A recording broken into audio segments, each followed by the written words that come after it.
तेज प्रताप जी राजनीति के नॉनसेंस हैं एक प्रकार से, और समाज भी उनको बहुत गंभीरता से नहीं लेता है। उनकी पार्टी में उनकी पूछ नहीं है, उनके परिवार में उनकी पूछ नहीं है, और जब वो परिवार में और पार्टी में सामंजस्य नहीं बना पा रहे हैं तो समाज को क्या दिशा दिखाएंगे वो। नमस्कार, इंसाइडर लाइव में आपका स्वागत है। आपके साथ में मैं हूं नामिका। देखिए, आज सुबह सुबह जिस तरीके से तेज प्रताप यादव के ट्वीट के बारे में हमने आपको दिखाया कि राजद सुप्रीमो लालू प्रसाद यादव के बड़े बेटे तेज प्रताप यादव यूँ तो कई चीज़ों को लेकर के फेमस रहते, कभी कोई अवतार ले लेते हैं, कभी कोई अवतार ले लेते हैं, और कभी कुछ ऐसा बयान दे देते हैं जिसकी वजह से वो हमेशा ही चर्चा में रहते हैं। और आज उन्होंने जिस तरीके से उनका जो ट्वीट है वो सब तरफ पर छा रहा है। ट्वीट्स में उन्होंने काफ़ी पीएम मोदी के लिए काफ़ी अभद्र भाषा का प्रयोग किया। उन्होंने साफ तौर पर ट्वीट में कहा है कि जो पीएम मोदी हैं, नरेंद्र मोदी जी नीचता के सभी कीर्तिमान को तोड़ रहे हैं और एक नए कीर्तिमान को स्थापित कर रहे हैं। ऐसा ट्वीट किया है तेज प्रताप यादव ने। और इसको लेकर के अब बीजेपी की तरफ से क्या कुछ कहा जाएगा, इसके लिए हमारे पास हैं बीजेपी प्रवक्ता जो कि जेएनयू से पढ़े हुए भी हैं, संतोष पाठक जी हैं। संतोष जी, आप ये बताइए कि जिस तरीके से तेज प्रताप यादव ने कहा है, आप इस पर क्या कहेंगे? मतलब मोदी जी के लिए इतनी अभद्र भाषा का प्रयोग किया है। देखिए, इसके 2-3 महत्वपूर्ण विषय, इसको अगर पूरी ठीक से समझना है तो देखना पड़ेगा। पहला विषय ये कि वो राजद के नेता हैं, राजद की यही संस्कृति रही है, उनके पास तथ्यात्मक दृष्टिकोण से रखने के लिए कुछ भी नहीं है, तो यही इस तरह के अनर्गल भाषाओं का प्रयोग करके वो समाज में अपनी प्रासंगिकता बनाए रखना चाहते हैं। पहला तो विषय ये।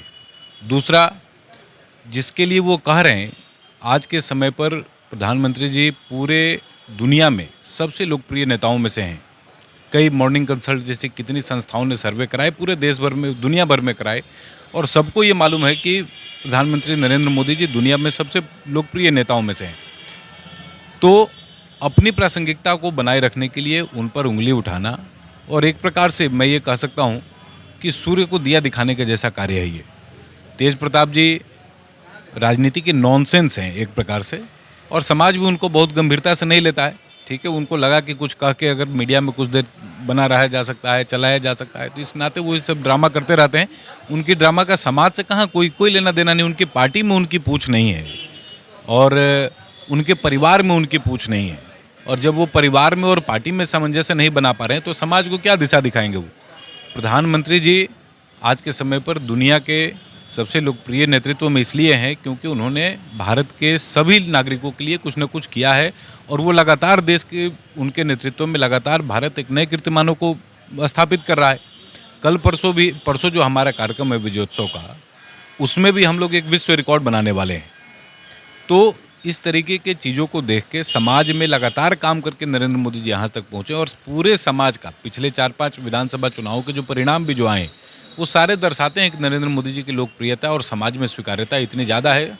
एक सवाल संतोष जी आपसे पूछना चाहेंगे कि तेज प्रताप ने जो कुछ कहा है उसको लेकर आप डायरेक्ट तेज प्रताप जी को क्या कहना चाहेंगे, क्या मैसेज देना चाहेंगे?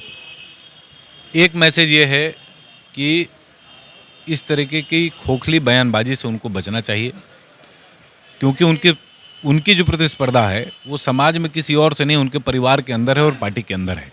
वो अपने पार्टी के अंदर कैसे स्थापित होंगे, ये सबसे महत्वपूर्ण बात है। उनको इस विषय पर ध्यान देना चाहिए। और मैं ये कहूँगा कि प्रधानमंत्री जी को कुछ भी कहने से पहले तेज प्रताप जैसे स्तर के लोगों को इन सब चीज़ों से एक बार अपना भी था ले लेना चाहिए कि हम कहाँ पर खड़े हैं। बहुत बहुत शुक्रिया संतोष जी। तो देखिए, साफ तौर पर कहा कि तेज प्रताप यादव को, क्योंकि इतने लोकप्रिय नेता हैं, पीएम नरेंद्र मोदी जी जो हैं वो इतने लोकप्रिय नेता हैं, उनके बारे में कुछ भी बोलने से पहले ज़रूर सोचना चाहिए, और अपना स्तर जो है, तेज प्रताप के लिए कहा कि अपना स्तर जो है वो ज़रूर देख लेना चाहिए। फिलहाल इस पर इतना ही। नामिका को दीजिए इजाज़त। नमस्कार।